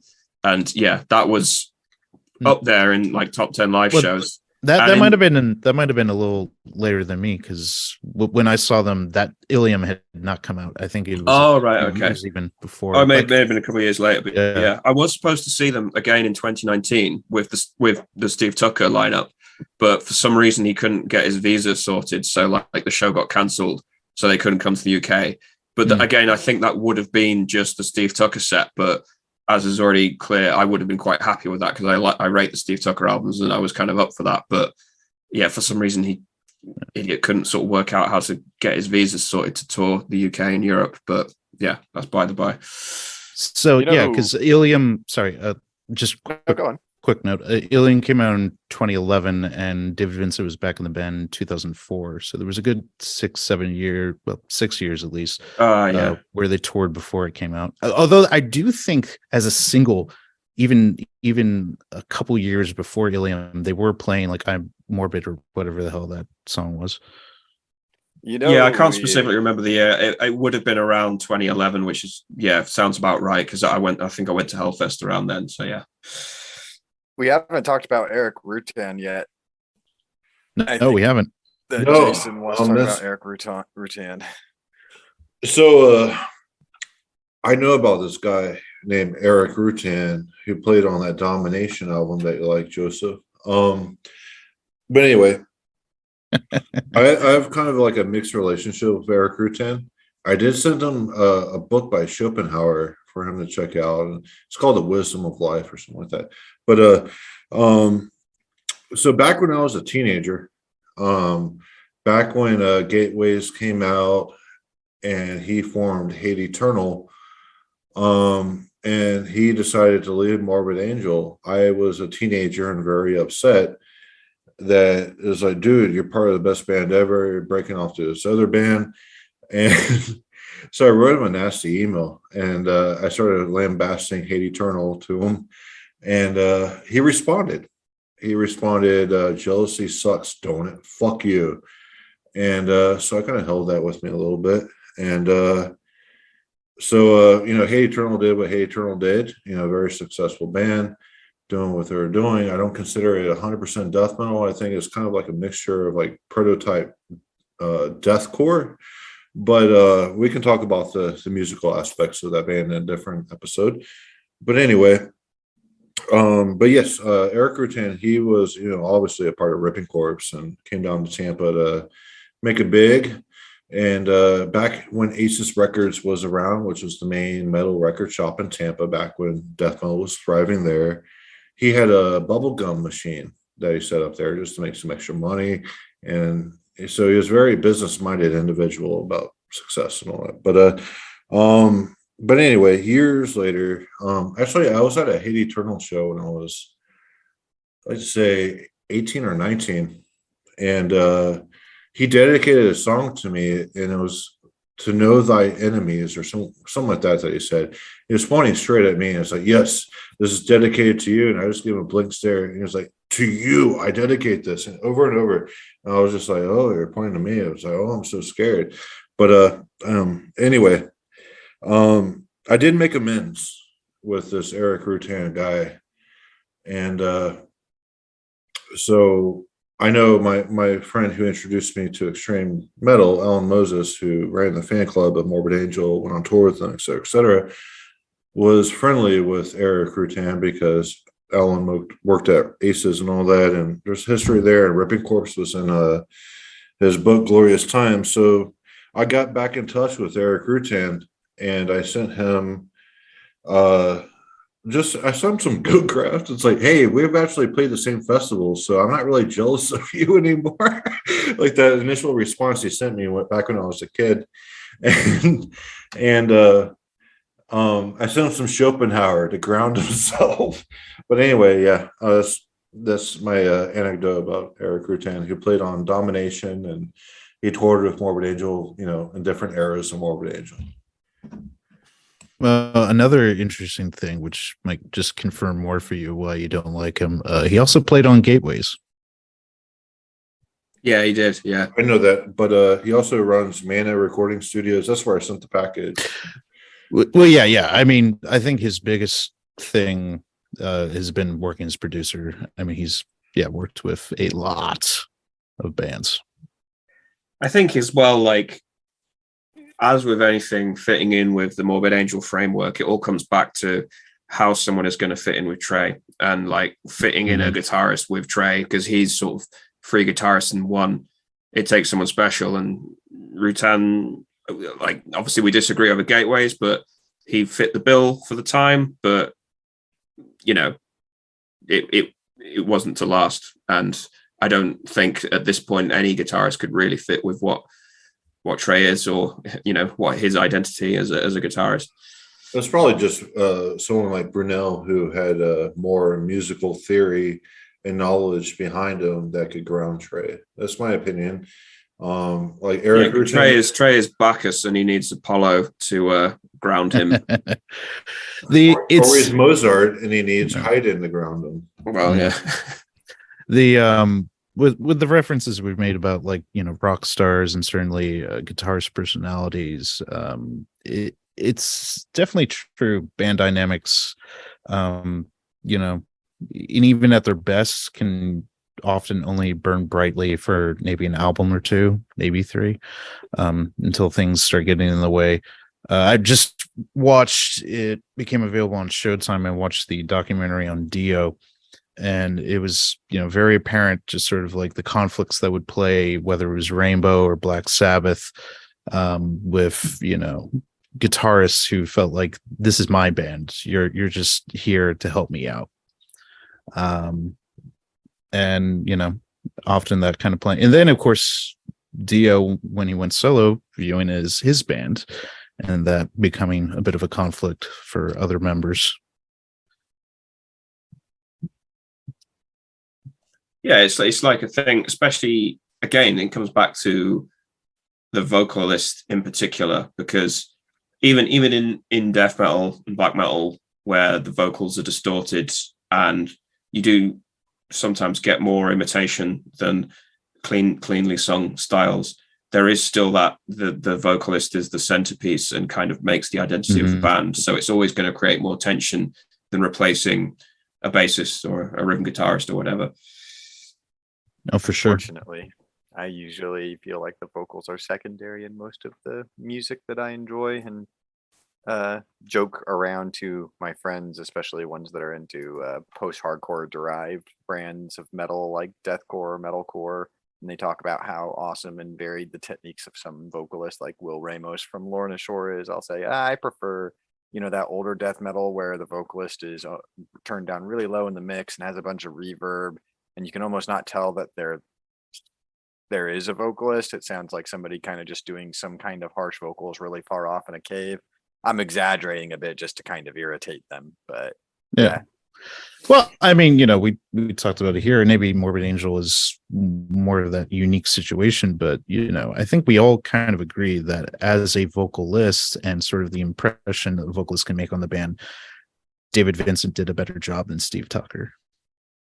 Yeah, like even me, who's trying to champion the Steve Tucker albums, I won't be an idiot and say that he filled the shoes of David Vincent. David Vincent is a much more diverse, like adaptable and creative vocalist. Like there's no argument there. I'll accept that.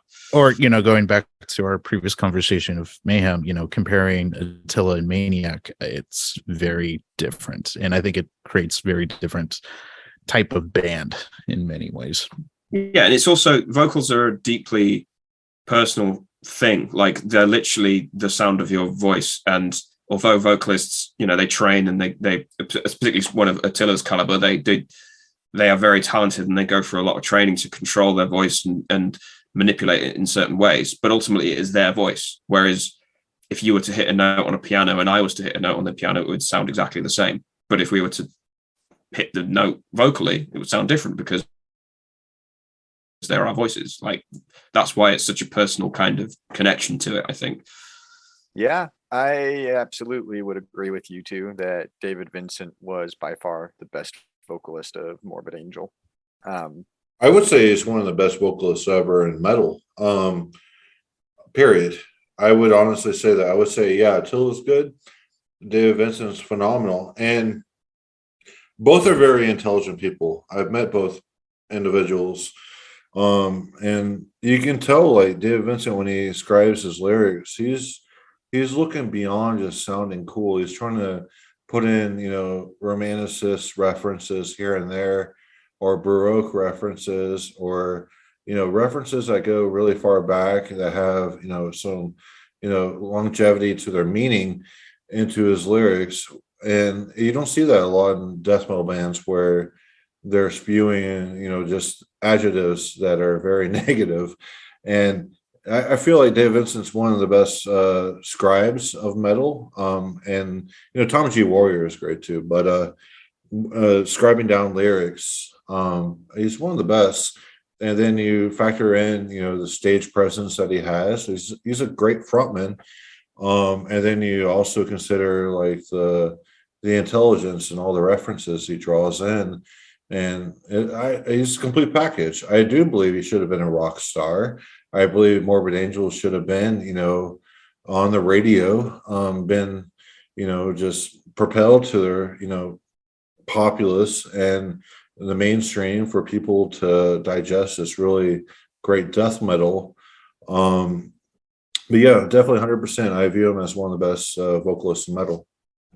It is interesting to think if, because I think it's fair to say they didn't get that big, but had Columbia and everything kept on going, if they essentially reached the level of Slayer, that would have been a very interesting alternative universe to live in. They got close. They were on Beavis and Butthead.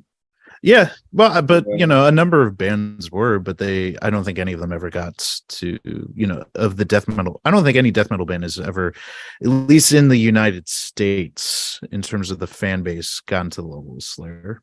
So no, I don't think so either. Speaking from a UK perspective,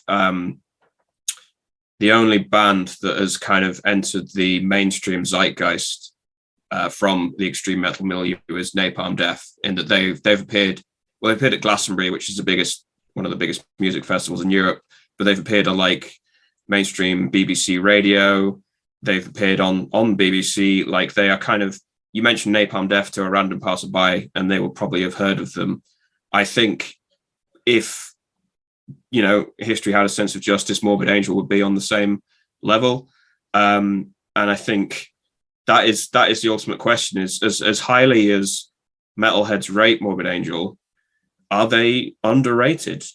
Like, do you think they deserve more accolades than they get, even though we've been sat here for an hour and a half singing their praises? Do you think they should be up there with like Metallica, Slayer, Iron Maiden? 100%, yes. Absolutely, yeah. I think that's definitely the case. Unfortunately, in the new death metal scene, especially with the stuff that leans more towards like the post-hardcore varieties, a lot of them either don't know who Morbid Angel is or think of them as a band that's liked by boomer metalheads that it has had its time but now is irrelevant, which there's a whole section of the death metal scene that proves that wrong. There's a whole section of the death metal scene that, however you may feel about the bands in war metal or in a lot of underground black metal or death metal, absolutely adore Morbid Angel and owe their existence to them, and they 100% should be on the same level as bands like Slayer.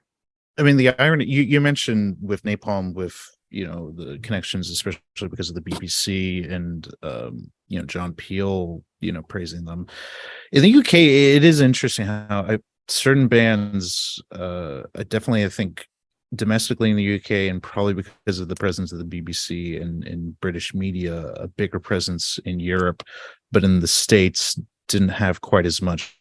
I mean, I feel like some bands in the UK, you'd be like, oh, this is like the best metal band ever. And they come over to the States and like, oh, they have to do a co-headline tour. And this is back in the 80s, do a co-headline tour with Motley Crue or something like that.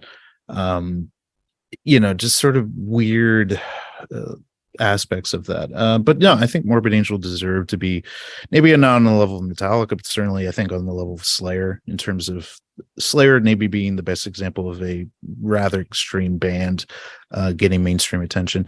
Oddly enough, I think the death metal band with the most cultural impact or penetration into the culture, and it's just because of that media exposure, was Cannibal Corpse. They got because of fucking Ace Ventura. Yeah, because of Ace Ventura, of course. Had Morbid Angel, which is funny because Morbid Angel has been featured on some horror movies and things like that. But if Morbid Angel had been featured in some sort of much larger pop culture thing, a funny anecdote to that was when I was reading Rob Halford's biography. And as big as Judas Priest are in the United States, he gave a mention of something that could have made them even bigger, because they were given the opportunity to put a song on the Top Gun soundtrack and they turned it down, thinking, this doesn't sound like a movie that would do well. Oh no. Yeah, that was a mistake. Yeah, I mean, their first number one album in the US was Firepower in 2018. Yeah. So really? Yeah. But imagine if Turbo had played on Top Gun, like how they would still be co-headlining with Metallica, I think, rather than definitely playing smaller venues. Which do they do? I mean, the weird thing is, I think Judas Priest probably plays smaller venues than Iron Maiden does these days. This is the thing that bothers me, and I know we're getting a little bit off topic, but yeah, again with Iron Maiden, like they are they're like a British institution, like Black Sabbath, like the Beatles, but a lot of people eschew them because there's still that perception that the heavy metal that they play is quite vulgar. But because they're so ubiquitous and their branding is so ubiquitous, like they have the Trooper beer, they have I've played on Iron Maiden pinball machines. They are just everywhere. But I kind of think, well, Judas Priest deserve that status, but Judas Priest are kind of seen as like a knockoff stadium rock band because that's their legacy in this country. I'm like, well, no, if you look at their classic albums, they're formative to Iron Maiden and in my opinion, superior. But because they were overshadowed by later new wave of British heavy metal bands, whether that be Iron Maiden or Motorhead or Diamond Head or whoever, they had that brief burst in the 80s, but now they're kind of just a band that metalheads like, and they deserve a wider accolade, in my opinion. And I guess that goes for Morbid Angel as well, just to bring it back on topic, sorry. But I think the reason I was asking about whether they deserve more of a legacy within not just the metal like zeitgeist, but more widely, is because they're not like impenetrable, like Suffocation or whatever is abrasive, like rock solid music that is quite hard to get into. But Morbid Angel's catchy. Some of the riffs are borderline like commercial, but it's still really mature, sophisticated music that works in elements of like really memorable melodies or riffs or whatever. So It's not like we're asking like the general populace who likes Beyonce or whatever to get into grindcore. But Morbid Angel has really memorable riffs that, you know, are as catchy as anything Metallica wrote on Master of Puppets. Like, Right. Yeah, I view Morbid Angel as my favorite and best death metal band. But when you want to talk about like sheer pure death metal, it's Incantation onward to Golgotha. That is the Platonic form of death metal. It hits all the check marks that death metal should hit. And you know, Morbid Angel doesn't do that with all their albums. They have different influences in each release. But yeah, they're more consistent than Incantation was. But yeah, 100% my favorite band. But I wouldn't call them like 100% death metal, if that makes sense. Now I hear where you're coming from. So I did have a question. Do you all think that David Vincent's I Am Morbid project is a better Morbid Angel than Yes. Morbid Angel right now? Yes.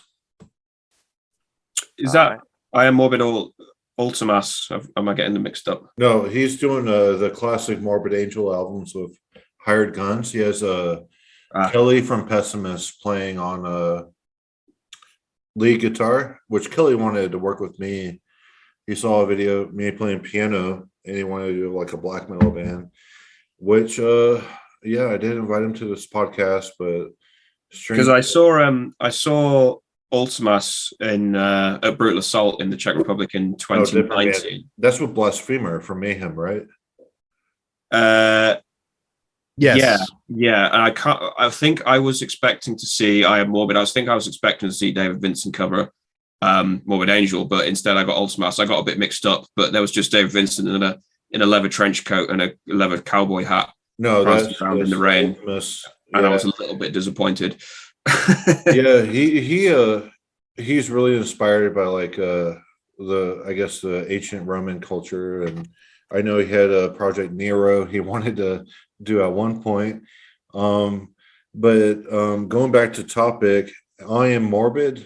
It is a better Morbid Angel than Morbid Angel is nowadays, because Morbid Angel was just touring around doing the Tucker era stuff without playing the classics, and here is David Vincent touring around with hired guns doing, you know, people that are really into Morbid Angel. I shouldn't call them hired guns. They're very accomplished musicians. They're playing the classics. So you get the classics played with David Vincent singing on it versus Morbid Angel doing the Tucker era stuff. So yeah, 100%. I Am Morbid is the better Morbid Angel right now.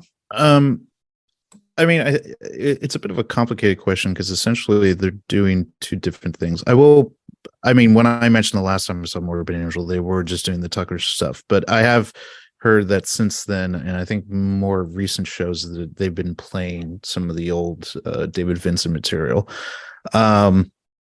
I think it was just with Tucker back and, you know, having had David for so long and not doing the Tucker stuff, I think they just wanted to do probably a couple of years of just doing that. And now I think that's out of their system. But in terms of I Am Morbid and the current Morbid Angel, I mean, I Am Morbid hasn't put out a new album. So in terms of, are they a better Morbid Angel in terms of what Morbid Angel could do creatively right now?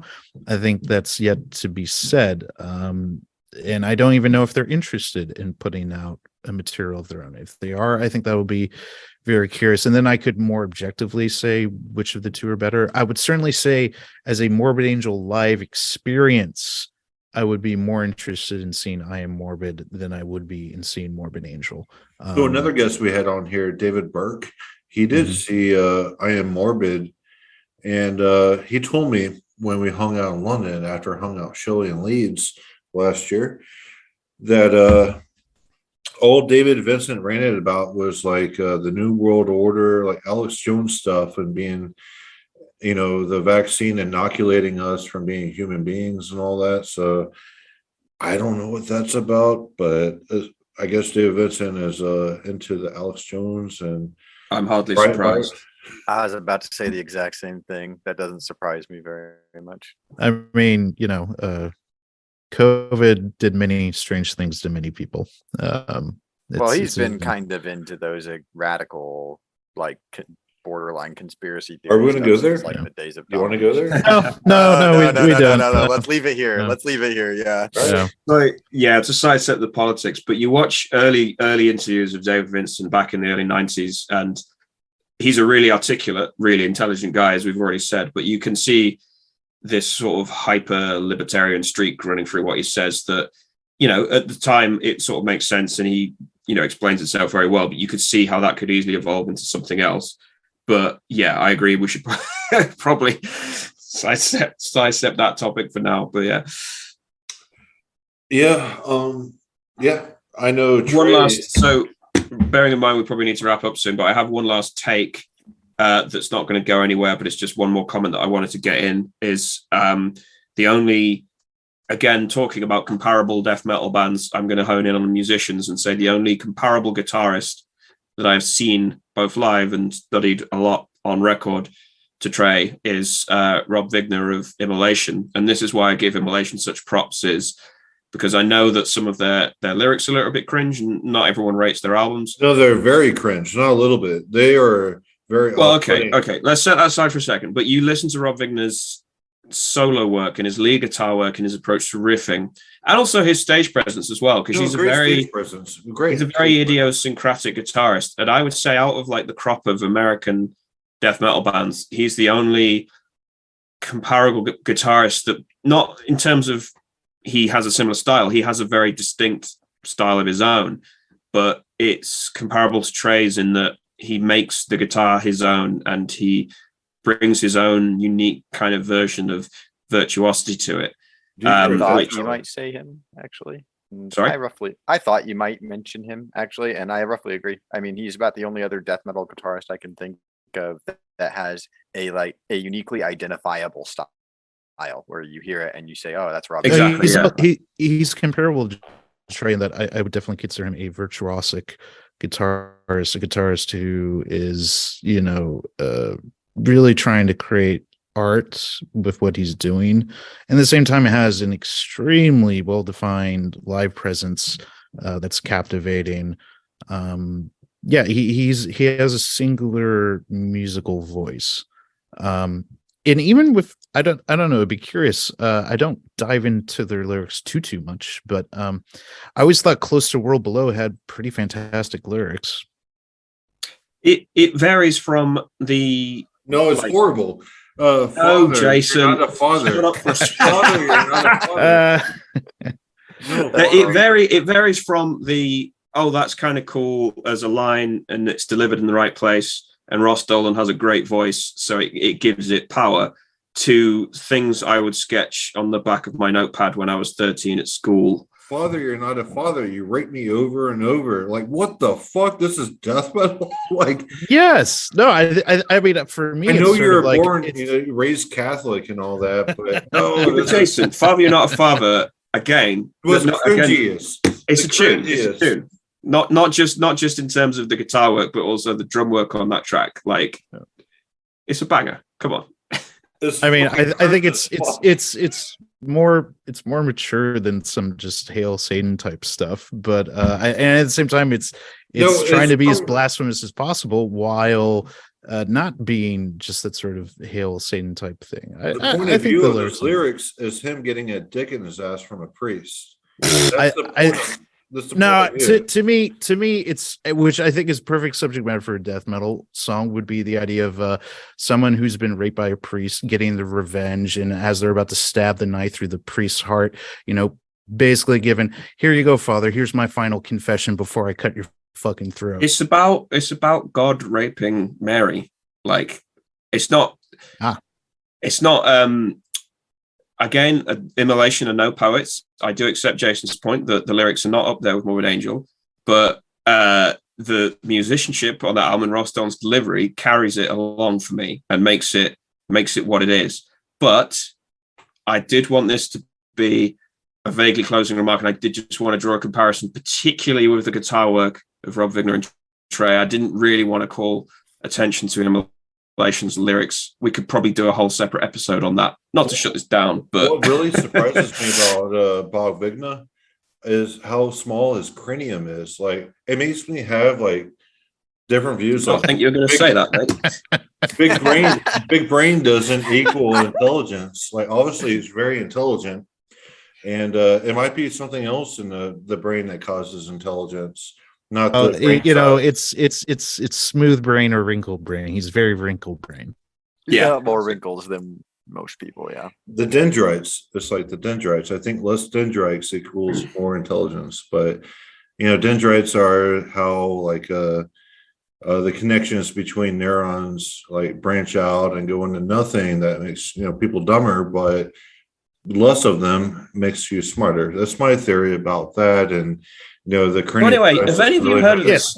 Have any of you heard of this old death metal band called Morbid Angel? Because they're really cool. Yeah, I think you guys awesome. really dig them. I think. Yeah. I think one thing maybe to end on and note quick, if there's anyone today who maybe contemporary who you think is taking influence from Morbid Angel and doing something good with it. Now you're asking, because I have heard bands that Samoth and Death Siege. I wouldn't say Samoth has a Morbid Angel influence. I would say. You don't think there's a Morbid Angel influence on Godless Arrogance? I would say there's more of just like Godless Arrogance seems like a lot of proto-ness that's like combined, and it just works because it's like all these proto ideas and they're all fluid rather than being like, it's just like it embraces the chaos, the formlessness, a primordial space, which is formless, and it takes that aspect of chaos and it goes 100% on it.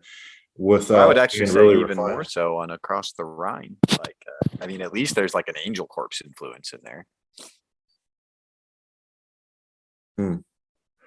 I haven't listened to that album enough to have an opinion, but I do view Samoth, Godless Arrogance as one of the best black metal albums released recently.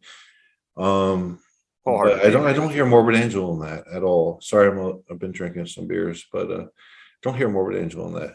So I do hear nothing comes to mind like immediately, because like we discussed at length, Trey's style is so distinct and that makes it so hard to imitate. So I do sometimes hear the odd riff where you can clearly hear a band trying to take influence from that. But and again, sorry, Jason, but a band that does spring to mind is Mithras, who are again a UK-based like progressive death metal band, but I pissed them off too. Oh well, good to know. But he takes a lot of influence from like the Gateway era, Morbid Angel, where he takes a more spacey approach, and he plays in another band, like a medieval influenced death metal band. I can't remember the name now, Sarpamentum or something like that. And again, you can hear the kind of complex three-dimensional riffing of Trey worked in there. So there is a clear influence there, and a few other kind of modern death metal bands. But yeah, nothing springs to mind as like, so you hear so many bands that are like, oh, that's Incantation, oh, that's Suffocation, or whatever. But Morbid Angel, again, credit to them, they're really hard to imitate. So with Mithras, just so Yeah. I can clean my conscience a little bit. Yes. They came out with this record called On Strange Loops. Yeah. And they released a single On Strange Loops or something like that. And it was just one riff. And that's what I told them. It's like, this is one riff repackaged over and over in different ways. And they called me a troll and blocked me. But that's my story with that, man. Go ahead, Joseph. I actually, I'll have to re-listen to see if it really is one riff, but I actually like that album quite a bit. I like Mithras in general, and definitely would think of them as a death metal band that took Morbid Angel influence. Nile probably being another one. Although Nile very clearly personal relationships to the guys in Morbid Angel. I asked this question in part because for me, Tyler, you were talking about how sort of like the trends today are sort of this hardcore and post-hardcore influence on death metal. And I definitely see that kind of in what becomes popular, what sort of gets sort of a viral thing. But interestingly enough, I mean, I think one of the most viral and sort of bands to explode in the death metal scene that very much has a Morbid Angel influence, along with probably Immolation, is probably Blood Incantation. Ooh. I think that band definitely pulls a lot. You're not And invited back to this podcast ever again. Yes. well, this is how I my suicide note at the end here. I think Jerry from Scale It Back didn't appear. But yeah, to anyone's chagrin, I will not hold back what I think. I think Blood Incantation is probably one of the best contemporary death metal bands, and the Morbid Angel influence, I think, is very clear on there. When I saw them live for the first time, I basically thought, holy shit, this is Morbid Angel with maybe a bit of ventilation. Riff solid all over the place. None of the riffs connect. Right. I'm going to interject here because I don't have 5 hours. I respect your opinion on Blood Incantation, and I will say, yes, they take a lot of influence from Morbid Angel. They take a lot of influence from like Gorguts, Time Ghoul, stuff like that. Sound. But they're boring. Me and Jason disagree on the quality of their work, but like I said, I don't have 5 hours to go through that. It's fine. It's fine. Yeah, I understand, man. I agree with Jason. They're boring. There's not much to draw me into their work, but I'll leave it at that. All right, let's wrap it up. Any other pressing issues about Morbid Angel that we need to bring up right now in time, because I have more beer to be drank and cigarettes to be smoked and jumping around the house like a maniac with my Doberman. Now, all I'll say is go listen to the Prime Era over and over and over again. Yep, I endorse that remark. Please listen to the classic era of Morbid Angel as much as possible. Buy their CDs if you can. Spend them a lot. All yeah, right, cool. I mean, I would second and third that, and I would just say it's a testament to their legacy that we've been talking for 2 hours consistently about them, and we could probably talk for 4 hours more. And what more can you say? Listen to their albums. Great band. Very cool, very cool. So thank you, Shelley from HateMeditations.com and Metal Legion Magazine for returning as co-host. Thank you. It's been an absolute pleasure, guys. Yes, sir. And Tyler, thank you for coming on again. Didn't scare you away the first time. Thank you very much for including me, actually. I really enjoyed this. Yeah, me too. I had fun including you, and we'll have you back another time. And Joseph, thank you for being a feature point of these focus episodes. I think they're really fun. Of course, love to participate. Yes, sirs. Anyway, definitely check out Morbid Angel if you've never heard them. You look disgusting.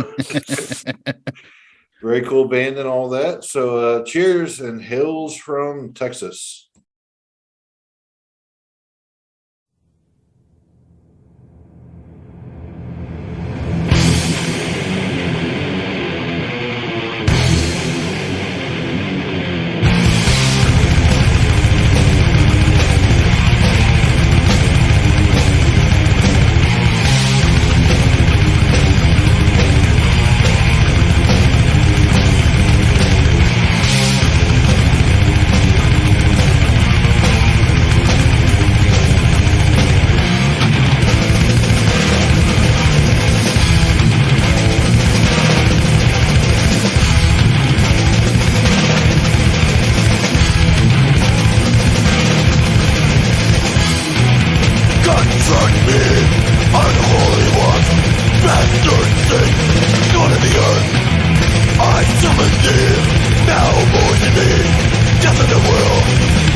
Human shit, ultimate words, because of my earth.